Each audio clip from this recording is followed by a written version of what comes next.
Thank you to November Book Club. Today we have Kay Acker. We're going to talk about her book, Lesbian's Not the Only Way to Go. I appreciate everybody showing up. This is the last book club for the year. And at the end, I'll talk a little bit about other things that are changing with the book club. But for now, let's jump right into our sponsor. Wow, a little off. You think I've done this before. Okay, the Lesbian Review, also known as TLR, is a website focused on reviewing lesbian fiction, lesbian movies, and lesbian music. In their words, we review only what we enjoy. That way we promote the best products and help lesbian and queer women find their next read, listen, and watch. Primarily focused on books, as of January of 2021, the TLR has reviewed just over 1,500 lesbian novels. You can find them at thelesbianreview.com, where there are links to their social media and a place to sign up for their newsletter. I highly recommend their newsletter, it's very useful.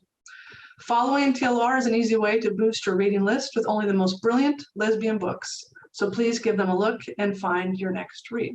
So thank you to the Lesbian Review.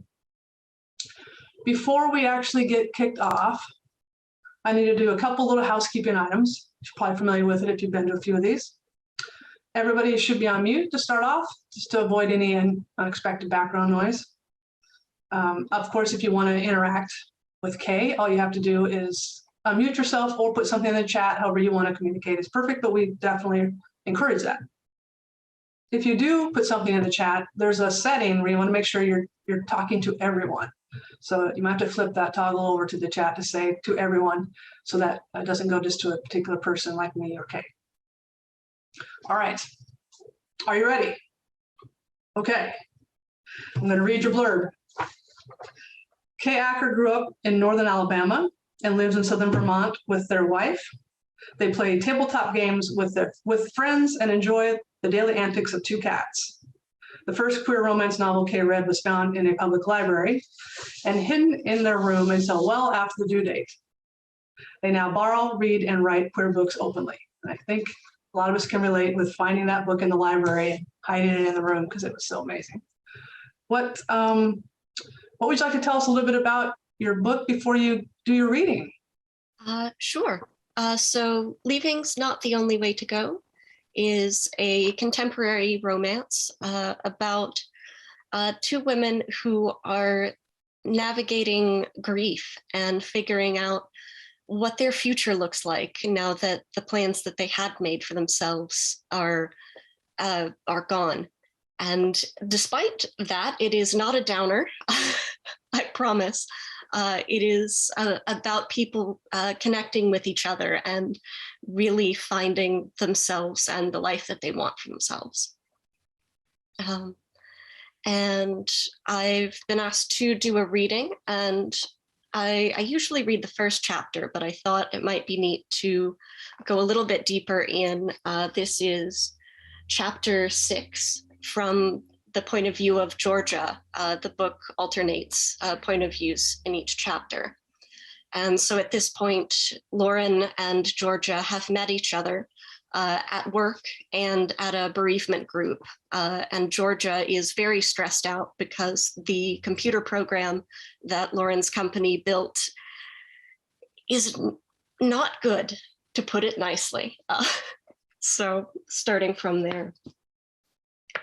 Georgia was on her way out of work the next week, still stewing, and worst of all, worried about what it would be like to face Lauren at the upcoming bereavement group meeting when she stopped short on the staircase. Lauren was in the lobby. Her gaze was fixed on the middle distance, the natural smile on her lips at odds with the way she ran a hand through her short hair and tapped her foot. Of course, she was a woman who hated to wait. But who was she waiting for? Was Gerald using her to talk sense into Len, Lauren's boss? "Hi," Georgia said when she reached the bottom of the staircase. "Do you have time right now?" Lauren said. She clearly expected a particular answer. Georgia checked the clock on her phone before answering, a few minutes. Lauren nodded and started up the staircase, brushing past Georgia and heading directly for her desk. She yanked a laptop out of her messenger bag and snapped it open. Try this. What is it? Georgia said as she settled in her chair. Lauren knelt beside her, balancing with her elbow on the armrest of Georgia's chair. It's the program, try it. The familiar Green Mountain Software logo stood open on the laptop screen. Just the sight of it raised Georgia's blood pressure, but she clicked the icon. What unfurled before her, smooth as butter, was a cleaned up version of the previous software layout with neat rows of toolbars and features. The laptop hummed steadily as Georgia opened menus, and the pen tool didn't lag when she sketched a cartoon house on the drafting page with the trackpad. Jamar got it to hook up with a tablet, Lauren said. I know that's better for drawing. Georgia hummed distractedly, focused on how easy it was to create Bezier curves. Then she found the file download menu. Ready for disappointment, she stuck a random flash drive into the laptop's port and uploaded the biggest file she could find. It loaded. It opened. It wasn't distorted by translation errors because of the file type. The program didn't crash. You fixed the button to nowhere, Georgia noticed. Lauren nodded, grinning when Georgia looked down at her. She had fixed everything. In just a few days, from top to bottom, Lauren had fixed it. Did you do this on your own time? Len said you were all too busy to get changes made before the end of next month.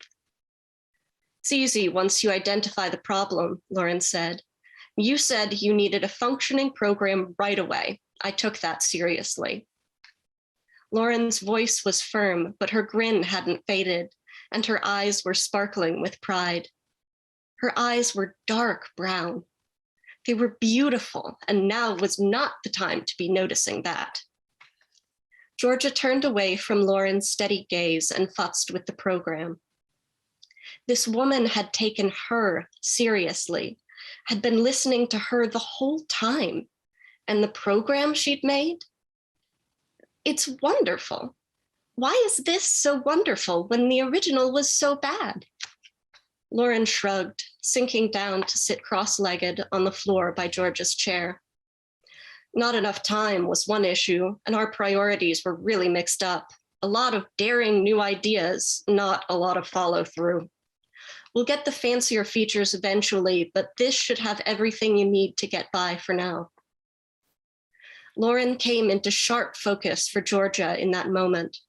Her circumstances were tragic. She'd lost her father, which Georgia hadn't given her much sympathy for, but she made no excuses and cut herself no slack. And she cared, and she was so pretty. Georgia cleared her throat to help clear her mind. So what do you do now? She asked. Lauren's grin faded. Felix is the project manager. Jamar and I'll take it to him so he can screw it up or take all the credit. No, Kyle can. Georgia mentally staggered at the slip up, the instinctive turn toward Kyle's expertise and steady presence. We should take it to Gerald. You can count on him. How did you make that work, being coworkers with your ex? Georgia paused. Lauren really listened to her, it seemed. He wasn't my ex, he was my co-parent. I mean, we were together a few times, but not together. We worked together the whole time we knew each other. It's how we met. Well, that's asking for trouble.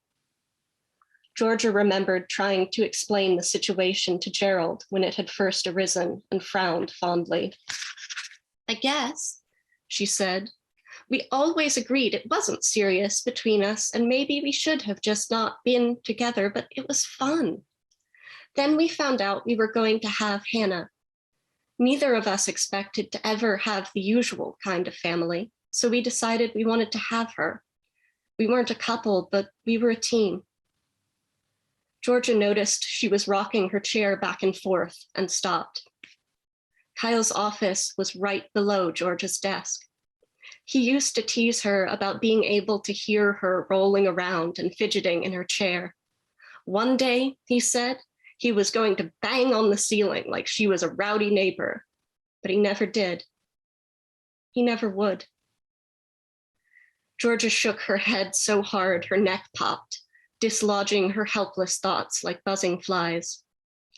I need to pick up Hannah, she said, but we should set up a time to present your program. I'll talk to Gerald. Lauren looked up at her for a long moment before she hauled herself up from the floor and started searching her pockets.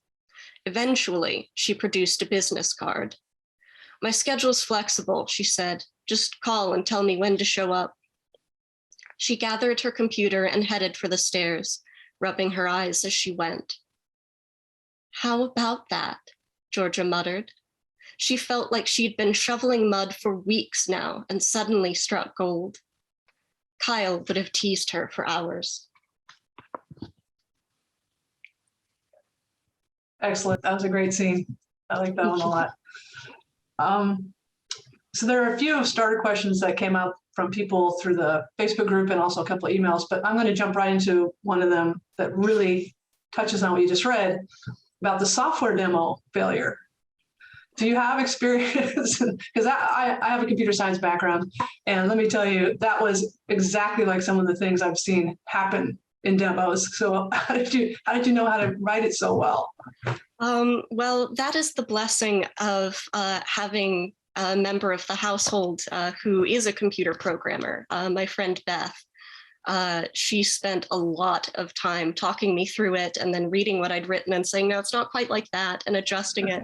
There are a few things in here that she explained to me several times and I still don't understand it, but I was able to sort of pull it off enough that it seems like I do. That was great. That was great. And the word bezel curve, is that how you said it? Bezier curve. Bezier curve. Is how you Okay. pronounce it. That was something that so you can get free samples of architecture software online. Okay. And so I downloaded a couple of those and played with them. And the Bezier curve is you put 3 points, one here, and then one up at the top, and you can design symmetrical archways. Okay, Yeah. that could come in handy. I can see why that'd be useful software, definitely. Okay, does anybody have a question before we jump into the ones I have on the list here? You can always put it in the chat. Again, make sure you put it to everyone so that everyone can see it. That would be fantastic. Okay, so this book came out last April. Yes. Is that correct? Okay, with Bella. Mm-hmm. And now, just to be clear, this is your first published novel? Yes. Okay, so had you written stuff in the past, but this is the first one that had published, or what's the story? Yeah, I started writing mostly for my own entertainment when I was about 10. Okay.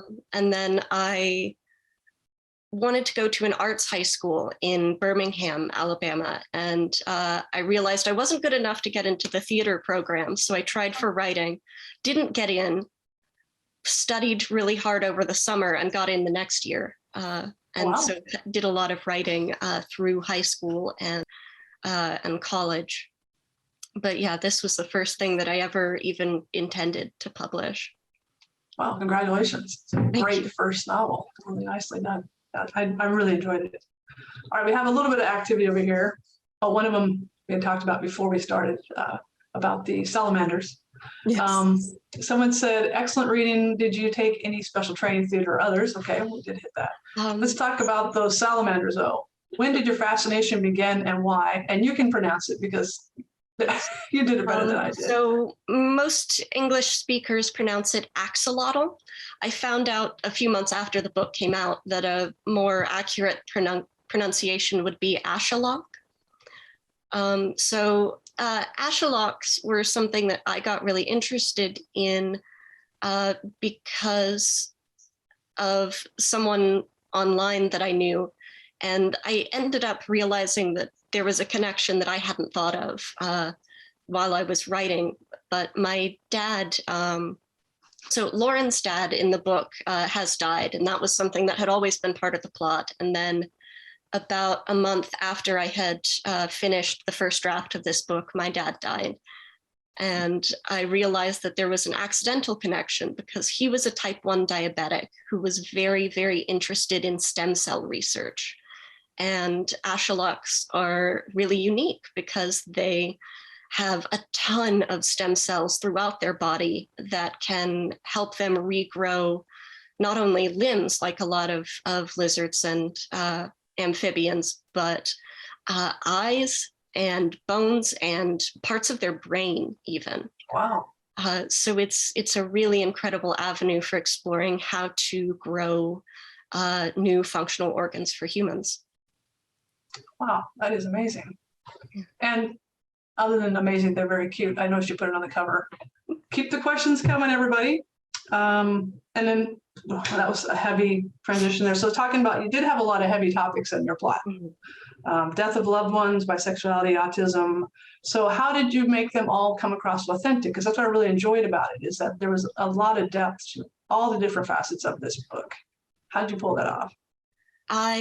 So the bereavement group that Lauren and Georgia go to is based on the group that my dad and I went to when my mother died when I was very young. So I was very familiar with that type of setting and how valuable it can be. And familiar also with my dad's stories about going to that group. At one point, 2 of the kids try to convince 2 of the other group members that they should date because one of them is a mom and one of them is a dad. And that just makes sense, right? That was something that a couple of friends and I from my group did. Decided that my dad and their mom should date, obviously. And then for the autism aspect, I have a couple of close friends who are autistic. I have ADHD, which has a lot of overlapping symptoms. And then also I did a huge amount of research, sort of reading about the symptoms, reading books about autism by autistic people, and reading fiction. The Kiss Quotient by Helen Wong is a book about an autistic woman in a romance written by an autistic woman. And that really gets the nuance of what it's actually like to live this experience. And then I had, I think, 8 sensitivity readers. I hadn't intended to get quite that many, but I reached out to ask if some folks would be interested in helping and got a lot of really generous responses to that. So I really listened to what those readers talked about, saying, this part seems good, this part isn't quite right, and here's what's missing. Really well done, bravo. And good use of those authenticity readers, because I think part of some of the books that are coming out now might not be doing that enough. So yours is really, really believable and complex. All right. Still no other questions, so I'm going to keep going. You included a child. This is another thing that sometimes is tricky. And I've yet to try to do it myself because it seems like it'd be overwhelming in some places. But how did she come about? And so you're calling her Hannah? Mm-hmm. Okay. Yes. Yeah. All right. So how did she come about? And she's a great character. So what's the connection there? Thank you. Yeah, it's a little bit funny because I am a person who does not want kids. Kids are fine as long as they're over there. I like teenagers. And so I never thought I would write a book with a kid in it. And then a friend of mine and I were talking about autism representation in media. We had just watched a show that had some terrible representation, and then I had read a book that had awful representation, and it's always sort of the same. It tends to be either the male savant character or a kid who is nonverbal and has all of these very particular things. And so I set out to write this book because my friends said that they wanted to see something better. And I was hoping to do that. And then it occurred to me that part of the difficulty is that autism can look so many different ways. And so I said, okay, why only one character? Why not two? And then made the jump there. This book also partially originated from a fan fiction where one of the characters from that show has a daughter. So it sort of flowed naturally in that direction. Yeah, dynamics between them and the other family members that come for the birthday, and how she struggles with certain aspects that they don't even seem to comprehend that she might not like. Yeah. This was really, really very interesting and in depth, because I don't have experience into that at all. And just how you described how the tactile, how they touch things, the fabrics and stuff, just was fantastic. I really enjoyed this book. Thank you. Can you tell? Because I really did a great job. Yeah. All right. Some people don't believe me, but if you put cheese, a different type of cheese on top of Swiss cheese, you can taste the Swiss. You can't hide it. Yeah, it's just interesting because we all, at least I know, I have certain things that I really desire and like in foods and music and stuff like that. And then there's things that really turn me off. So if you escalated that, or if you really magnified it, I guess is a better word, you just really captured that. Well, I hadn't ever thought about it, but I can see how that would be a struggle. That would be an interesting way to have to live life. So definitely interesting. Definitely. Let's talk about Lauren for a minute. I'm going to talk about her much. So she's quirky and fun. I like that, but also has a really complex history with her father wanting to achieve the highest she can because of her father's desires, living out some of his dreams. Then there's a whole art aspect. So where does that all boil up from? Again, part of that comes from the fan fiction that was originally, this was originally from.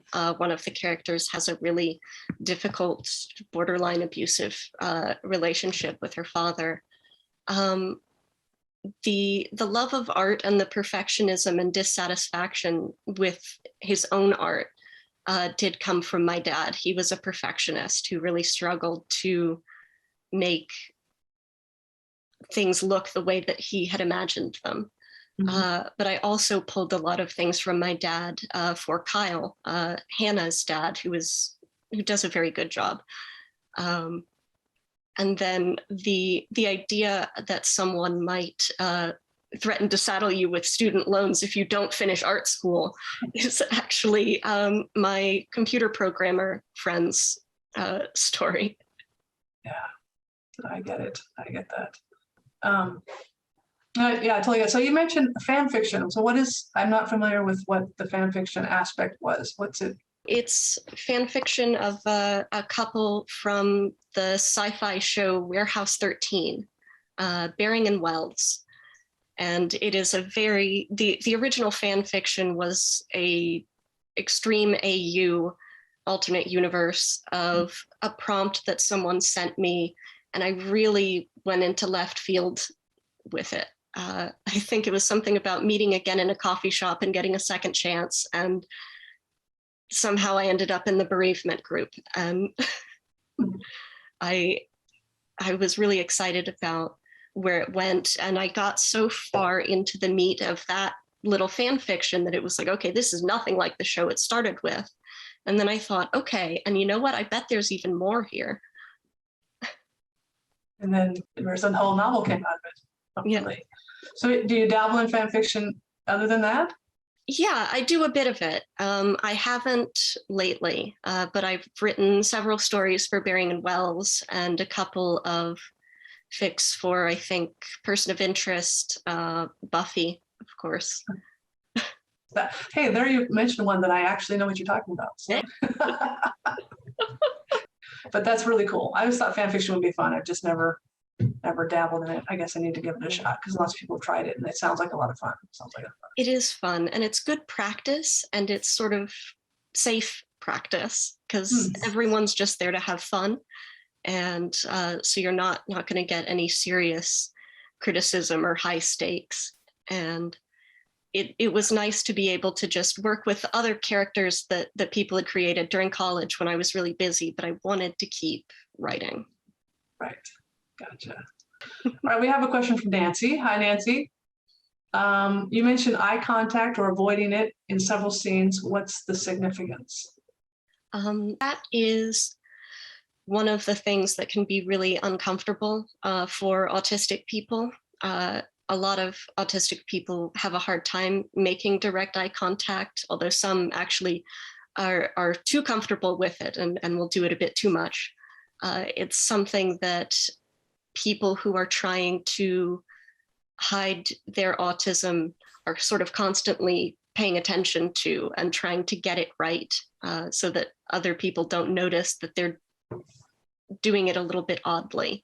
That was something that that my friends and the conscience readers mentioned several times. Just not only that it's difficult, but the anxiety about it.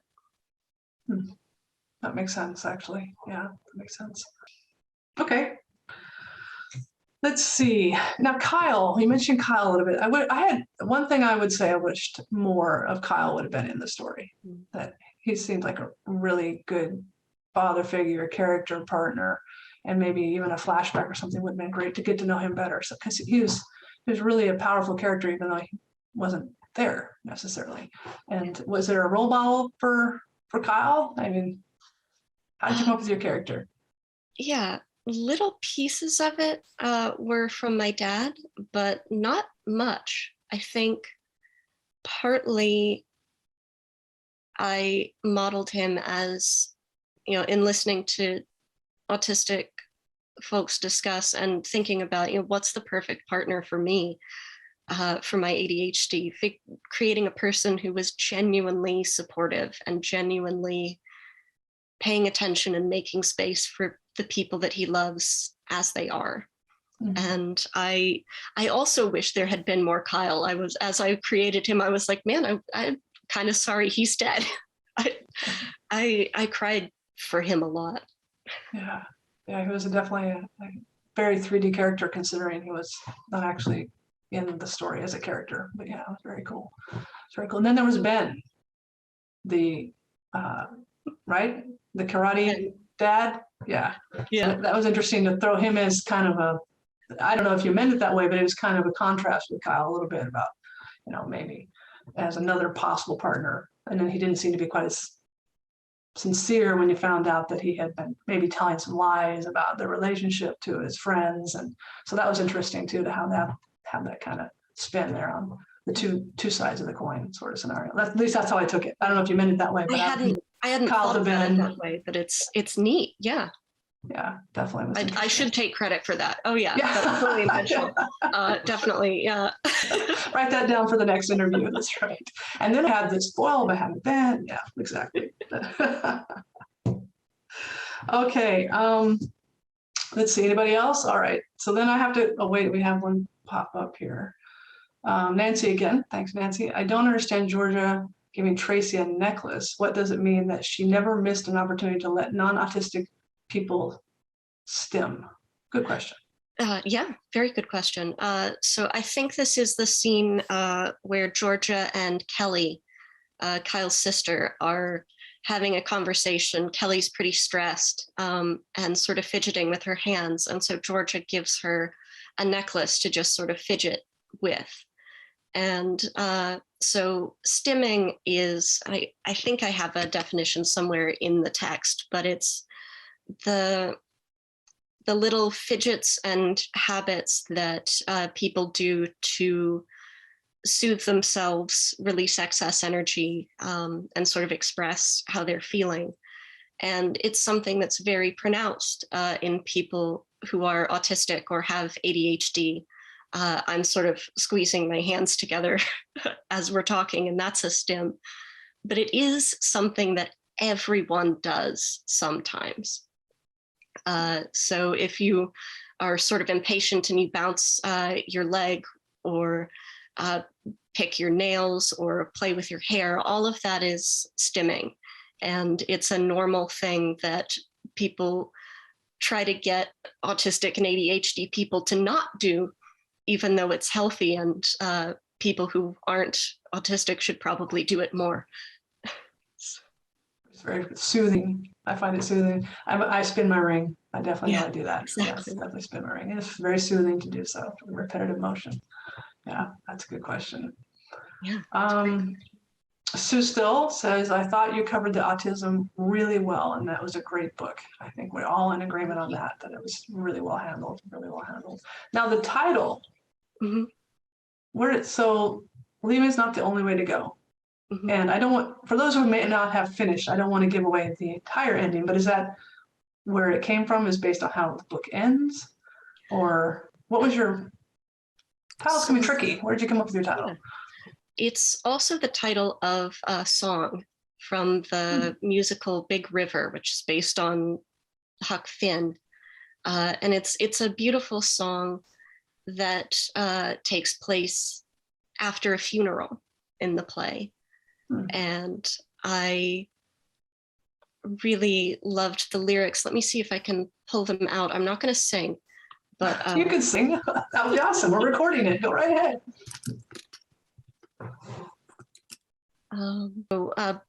And I had originally used this song as a sort of a stand-in just for the title of the fan fiction, and never came up with something better. And then I was expanding it into a novel, so I used it as the stand-in.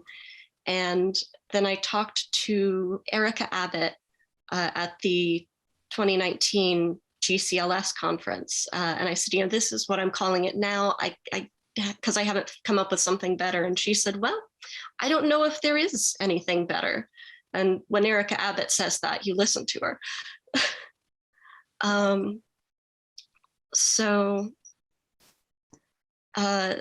Some of the lyrics, does a tear of hesitation fall on everything you touch? It might be a lesson for the hasty heart to know. Maybe leaving's not the only way to go. People reach new understandings all the time. They take a second look, maybe change their minds. It's sort of connected on a lyrical level. Yeah. And when I was thinking about it, playing with it, because titles are always something I love to play with for my own stuff, was that it had so many different layers. I mean, there's so many different ways of leavings represented in the story that I thought it was a really cool title. I wondered where it came from. So that's really cool. Yeah. So now you mentioned, so you weren't going to sing for us, but you did mention before that you went to school and for drama. Originally was your... So it was a magnet school that you had to audition for. And I put together an audition tape for the theater department and watched it and thought, oh, this isn't going to work. So I've been in a few plays, community theater, and I sing like in the shower and while I'm doing dishes, but it's not much of a performer, no. Right. So that was originally your aspiration, and then you got into writing, and you got into the school through the writing path. Is that like dramatic writing, like for scripts and screenplays and stuff, or is that novel writing? It was pretty open. I think most of what we did at the school was short stories. Okay. But we also had a lot of poetry, a lot of, and then some classes on essay writing, screenplays, creative nonfiction.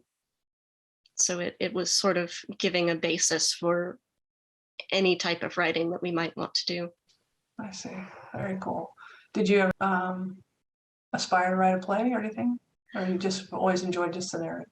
I've written a couple of plays that I was pretty proud of. Oh, nice. I don't know that it's something that like, oh yes, I want to like write a movie and have it be produced, or have someone put on a play that I wrote. But it is something that I've liked, so I guess it's not impossible. Right, definitely. No, I'm dabbling in adapting one of mine, and so I'm always curious about how that process went for you. But very cool. Now, short stories. Do you like to write short stories now? At all? The fan fiction that I wrote was mostly short, but everything that I'm working on right now is longer form, which was something that I was working on in college, starting with the small fan fictions. And then I thought, okay, I have this idea, but it changes like 3 seasons worth of Buffy.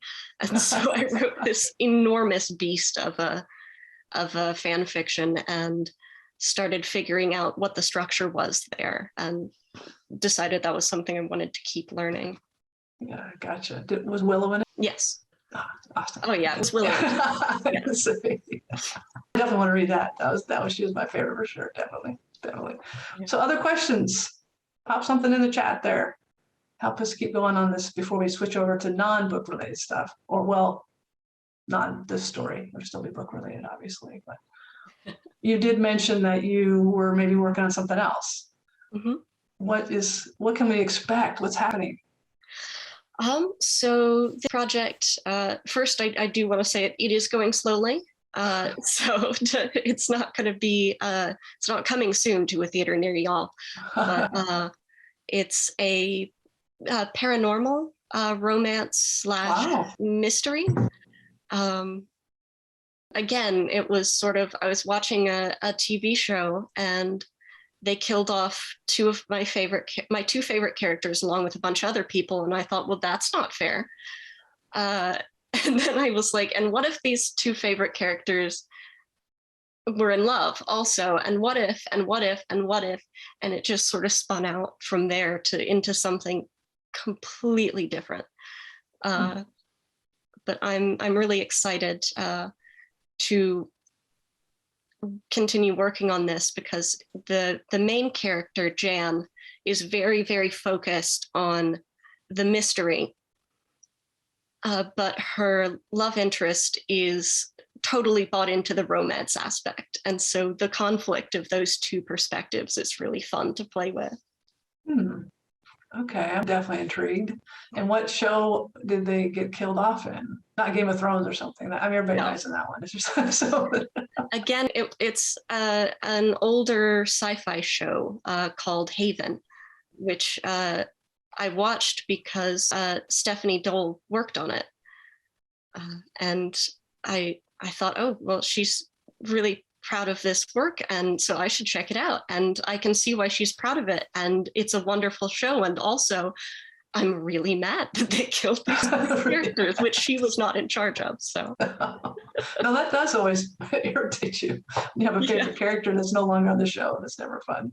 Definitely. Well, that looks so paranormal romance. What else did you say was in there? With a mystery aspect. Mystery aspect. Wow, that's gonna be a cool one. I look forward to that one, definitely. It's hard to write mysteries. Are you having any trouble with that part of it? Yeah, I am. That's definitely something that I'm concerned about. I was very grateful to have a conversation with E.J. Cochran recently. She was talking about what she's working on, and that as she creates this draft, she goes, oh, I should have put a clue for that here, and then looks back to find where that clue might fit. And it's like, okay, it's good to know that that's a way to approach it. Right, definitely. Yeah, I've thought about it and it just seems overwhelming to try to make it all work out in the end. But that's a good point. I hadn't thought of that. You could go back and plant clues. So maybe that'll help me. Yeah. Definitely. Thank God for second drafts. Yeah, and everything's on electronic now, so it's easy. Nancy says, I love this passage. Hannah was a gray, a Solomon gray. The hyphen felt a mile long without Kyle to bridge it. Comment. So glad that you love that. I was very proud of that line. It's when you're bringing a family together with that hyphenated last name, I think that's an awesome thing. But then I imagined that if you're not connected to the other family, it can feel really distant. So I'm glad that line worked to sort of capture that. Yeah, that's beautiful. Makes total sense why that would be abridged. Elizabeth, kind of following up, I think, or maybe we answered it before I read it. Will you stay within contemporary romance genre, or have you considered other genres such as mystery or sci-fi? So it sounds like you are headed down that path, even though contemporary romance is the big, brass ring in our niche. Yeah. So, but that's cool that you're going to dabble out there because we need more of it. We need a lot more good authors writing that kind of stuff. So. And I pull of contemporary ideas on the back burner as well. So. Well, wait a minute. You didn't tell us that. You just said you're working on this one, but you also have contemporary. I'm only working on this one. Oh, okay. But I have a couple that I've gone, okay, that might be something. We're going to stick it in the drawer and come back to that. Okay, that's fair. That's fair. Well, good. Glad to hear that too. That's always fun to have ideas in the pipeline and things you always kind of brainstorming about. Nancy says you use a lot of metaphors, some of them startlingly original, like the ditch, crowded with flowers. How much work goes into coming up with them? It varies. Sometimes the one that you referenced specifically is in, I think, the last chapter, describing the drive down a highway. And I actually did that drive. It's a real highway near my town. And I drove and then got to the end and took notes about what had stood out to me most. And the ditch of flowers was one of the things that stuck out. So it was pretty easy to build that from there. Others, I put a lot of work into, and some of them I put so much work into that they do not work and that I have to take them out. There were a lot of metaphors that that used to be in this that got ditched because it was like, okay, yeah, that one was too much of a stretch. Gotcha. So thinking about then with things that don't make it into the story, how to go with an editor, using Bella as an editor? Who is your editor with Bella? So I worked with Ann Roberts and Medora McDougall, and they were both wonderful. This seems to be a bit unusual, but I loved the editing process. Really? That was my favorite because I was excited about learning what I didn't know. Ann Roberts specifically put a lot of work in with me on getting the opening right. And she actually suggested, I think you have all the parts that you need for this, but they're not quite in the right order. Do you have scissors? So I printed out the first, I think, 6 chapters, and I broke it into the individual scenes physically, like cut the paper up with scissors, and then rearranged them until I had a physical stack of paper that was scene after scene of, okay, I think this will work. Wow. Yeah. And then the really in-depth polishing that Medora McDougall helped with, saying, okay, this scene, I think this is where you're going with this, but can you sort of tell me more about that? And then we would discuss it and then say, okay, here's sort of this is closer to what you're trying to do. Or, it seems like you're thinking about this, but where's the scene that covers that? That's a good point. I will make one. Great. Well, that's great that you had that great experience. Yeah. Sounds like, I know Ann Roberts pretty well. I'm not surprised at all that she helped you with getting that together. I don't know about cutting it apart and doing that. That's really kind of clever. So you don't use Scrivener or any of the other fancy softwares to do all that online? Yeah, I type the draft into a Word document, but I edit by hand. I print it out and I write notes and then go through and retype what I need to type.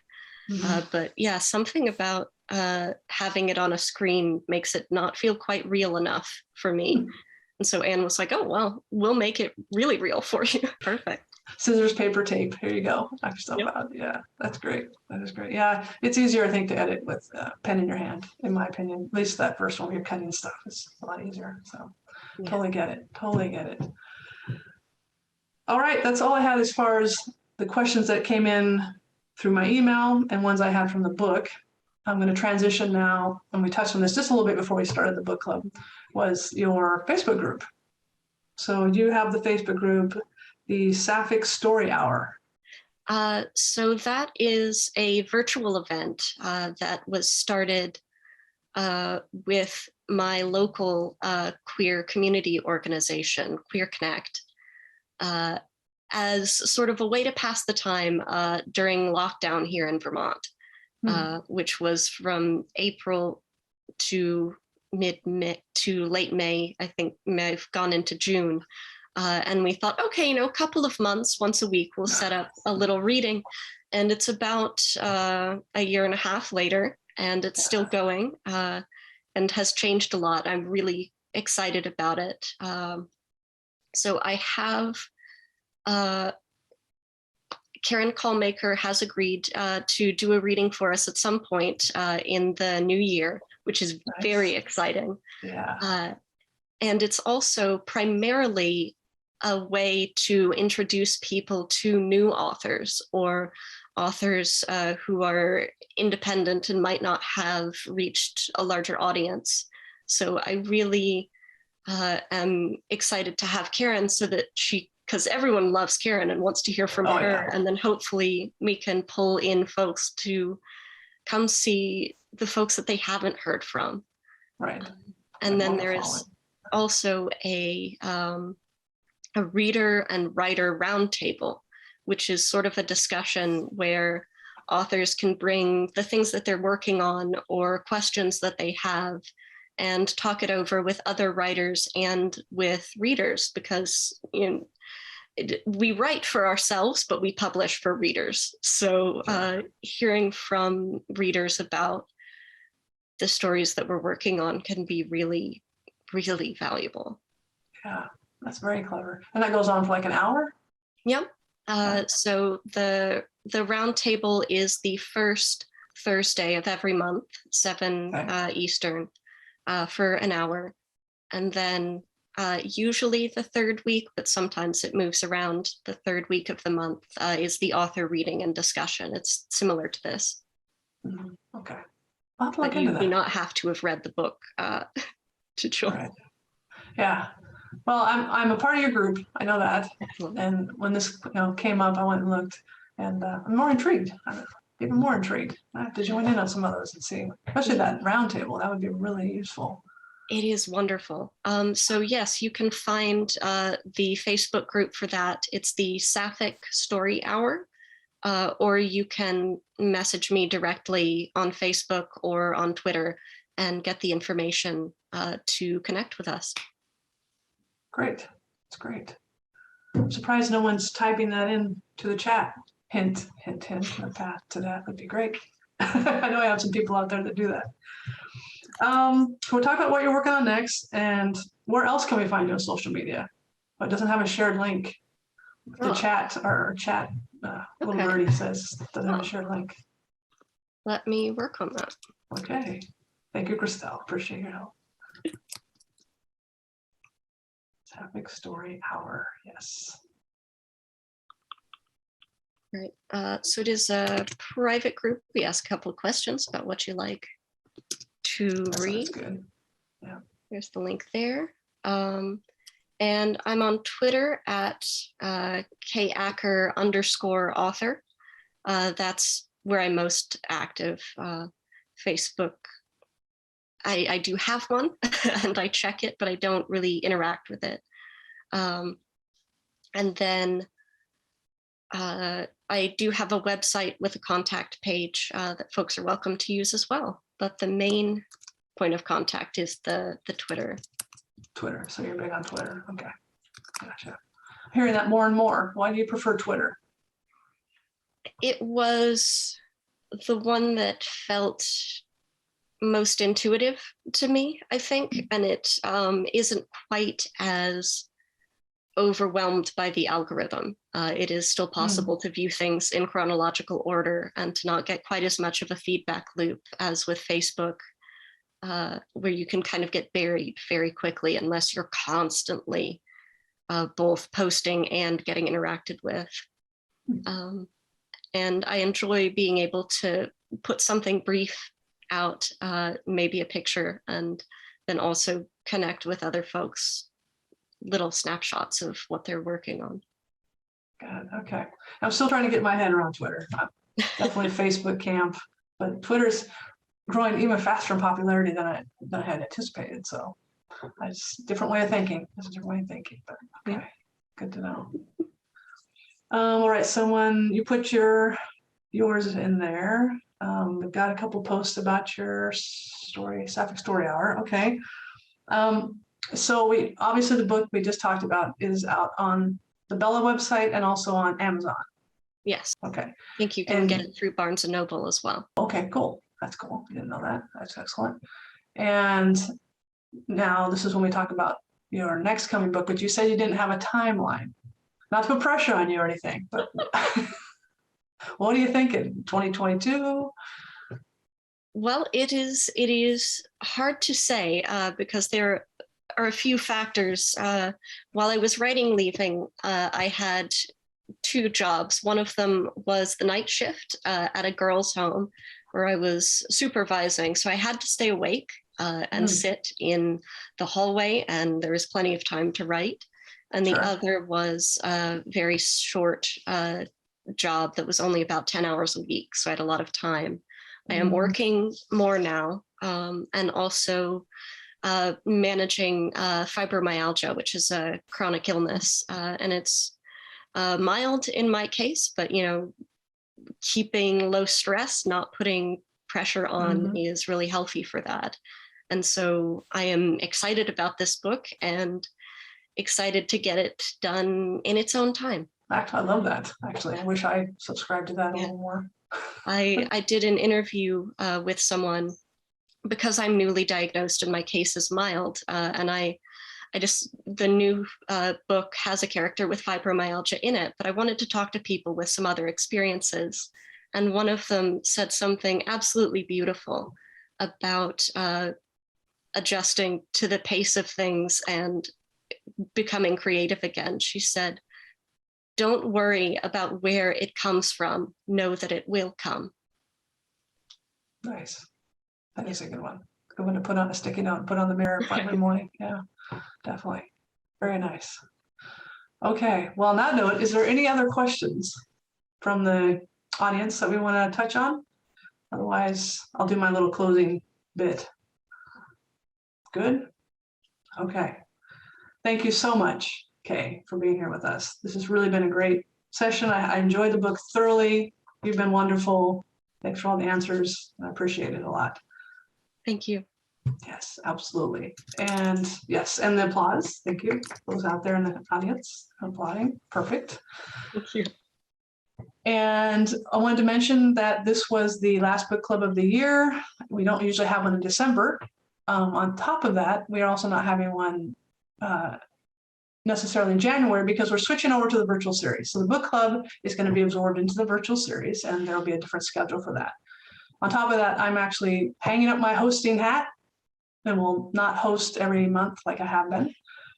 Not saying that I won't come back and guest host from time to time when it gets scheduled.